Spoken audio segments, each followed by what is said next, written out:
Hal yang pertama yaitu bagaimana makna dan pengaruh iptek dan seni bagi manusia.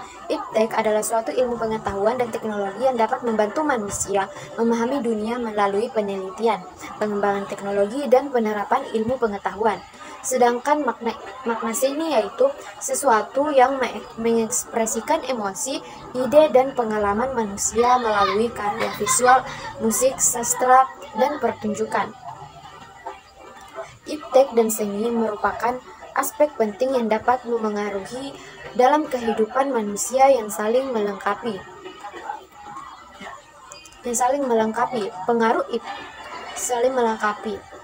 Pengaruh iptek diantaranya yaitu membawa inovasi dan kemajuan teknologi, sementara seni memberikan makna keindahan dan refleksi mendalam terhadap kehidupan dan dunia di sekitar kita.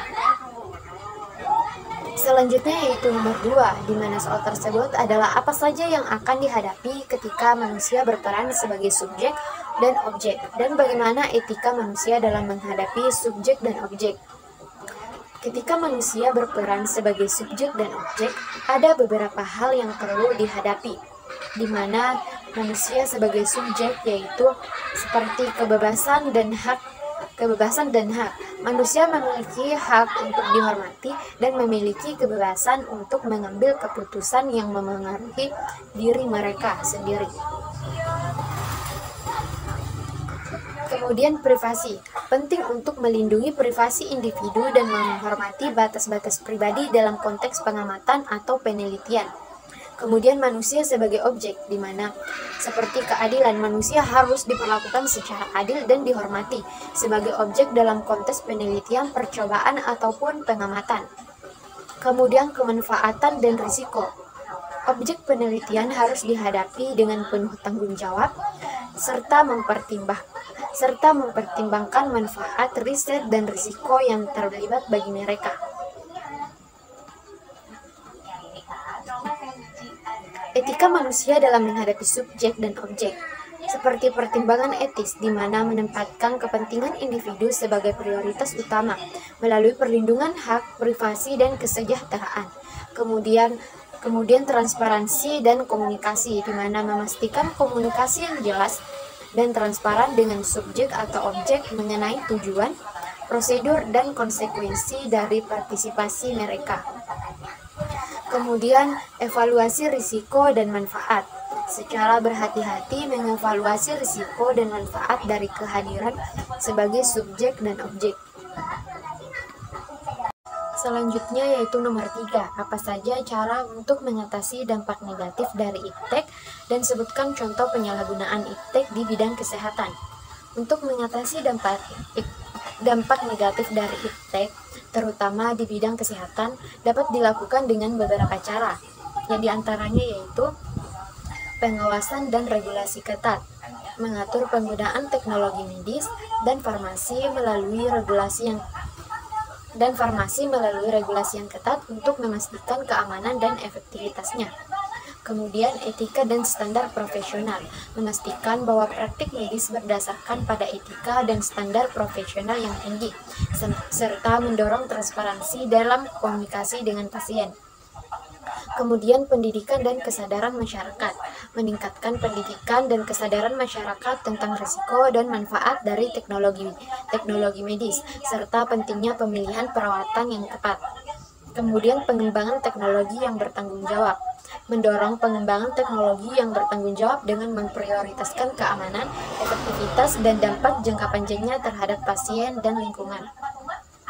Salah satu contoh penyalahgunaan iptek di bidang kesehatan yaitu penyalahgunaan data pasien, yang dimana pelanggaran privasi dan keamanan data pasien oleh penyedia layanan kesehatan atau pihak lain yang dapat mengakibatkan penyalahgunaan informasi yang sensitif. Selanjutnya yaitu nomor 4, bagaimana pengaruh teknologi dapat mempengaruhi perkembangan anak-anak dan remaja. Teknologi memiliki pengaruh yang signifikan terhadap perkembangan anak-anak dan remaja, yang dimana diantaranya yaitu akses terhadap informasi dan pembelajaran. Teknologi memberikan akses mudah ke informasi dan sumber daya pendidikan, memungkinkan anak-anak dan remaja untuk belajar lebih banyak di luar lingkungan tradisional seperti sekolah. Kemudian interaksi sosial. Media sosial dan platform komunikasi digital memungkinkan anak-anak dan remaja untuk terhubung dengan teman-teman mereka, memperluas jaringan sosial mereka, dan meningkatkan keterampilan komunikasi. Kemudian pengembangan keterampilan teknologi, yang dimana pemanfaatan teknologi membantu anak-anak dan remaja mengembangkan keterampilan teknologi yang penting untuk masa depan mereka, seperti pemrograman komputer atau desain grafis. Kemudian kreativitas dan ekspresi, di mana anak-anak dapat menggunakan teknologi untuk mengekspresikan kreativitas mereka melalui konten multimedia seperti video, gambar, atau musik. Namun demikian, penggunaan teknologi juga memiliki dampak negatif yang perlu dipertimbangkan. Oleh karena itu, penting bagi orang tua untuk memantau penggunaan teknologi anak-anak dan remaja serta mengajarkan penggunaan yang bertanggung jawab dan seimbang. Selanjutnya yaitu nomor 5. Jelaskan bentuk interaksi dalam lingkungan makhluk hidup dan benda mati dan bagaimana cara menjaga keasrian alam. Interaksi dalam lingkungan antara makhluk hidup dan benda mati dapat berlangsung dalam berbagai bentuk yang berbeda, di antaranya pada interaksi fisik. Ini melibatkan kontak fisik antara makhluk hidup dengan benda mati. Contohnya adalah pohon yang menyerap nutrisi dari tanah atau hewan yang menggunakan batu-batuan sebagai tempat berjemur. Kemudian interaksi kimia. Reaksi kimia terjadi antara makhluk hidup dengan benda mati seperti tanaman yang menggunakan karbon dioksida udara dan mengubahnya menjadi oksigen melalui fotosintesis. Kemudian melalui siklus biokimia, proses di mana unsur-unsur kimia berpindah antara makhluk hidup dan benda mati melalui lingkaran kehidupannya. Contohnya adalah siklus air, karbon, dan nitrogen. Cara menjaga keasrian alam yaitu konservasi sumber daya alam yang melindungi habitat alam dan mengelola sumber daya alam dengan cara yang berkelanjutan untuk mencegah kerusakan lingkungan. Kemudian penggunaan sumber daya secara berkelanjutan, menggunakan air, tanah, dan udara dengan bijak untuk menghindari degradasi lingkungan. Kemudian pengembangan ramah lingkungan, mendorong pengembangan teknologi dan praktik yang ramah lingkungan seperti energi terbarukan dan pengelolaan limbah yang efisien. Pendidikan dan kesadaran masyarakat, mengedukasi masyarakat tentang pentingnya pelestarian alam dan mempromosikan perilaku yang peduli lingkungan. Kemudian nomor 6. Apakah ilmu pengetahuan dan teknologi dapat mempengaruhi lingkungan dan bagaimana kodifikasi lingkungan dapat mempengaruhi ekosistem? Iptek memiliki pengaruh yang signifikan terhadap lingkungan yang disebabkan diantaranya seperti penggunaan sumber daya.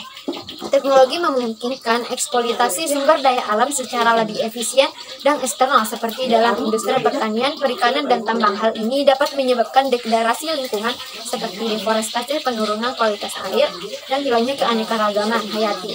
Kemudian pencemaran, proses industri dan transportasi modern menghasilkan polusi udara, air, dan tanah yang dapat merusak lingkungan dan kesehatan manusia.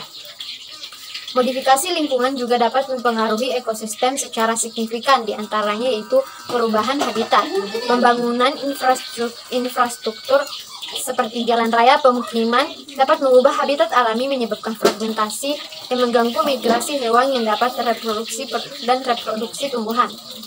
Kemudian mengurangi keanekaragaman hayati di daerah yang terkena dampaknya. Selanjutnya rehabilitasi lingkungan, yang dimana modifikasi lingkungan juga dapat digunakan untuk tujuan positif seperti rehabilitasi lahan terdegradasi atau pengembangan kembali habitat untuk meningkatkan keanekaragaman hayati.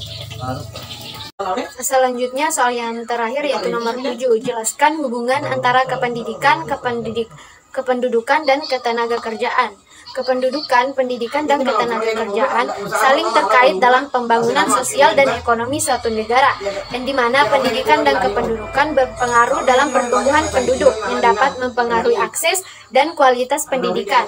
Kependudukan dan ketenagakerjaan, struktur pendidikan yang dapat mempengaruhi angkatan kerja, di mana ketenagakerjaan yang produktif tergantung pada kualitas dan kuantitas pendidikan.